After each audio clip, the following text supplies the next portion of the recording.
Adesso facciamo un'altra canzone che ci ha regalato Gino Marieli dei Tazenda, si intitola Magica e lieve ed è un po' una lettera di un padre a un figlio che cresce, un figlio che deve guardare al futuro e il padre si raccomanda e dice al figlio: nonostante la vita sia piena di numerosi problemi, sfide, eccetera, tu non fermarti mai, cerca di andare sempre avanti e prendi la vita come se fossi un re, seduto nel tuo regno, prendila leggera e vivila come vuoi giorno per giorno. Magica e lieve.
Disperdere, bella essa cara tua, ogni cosa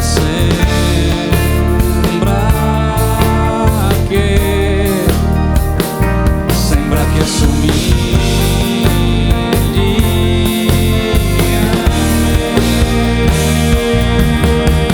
Leala come te, che non sia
feel every day.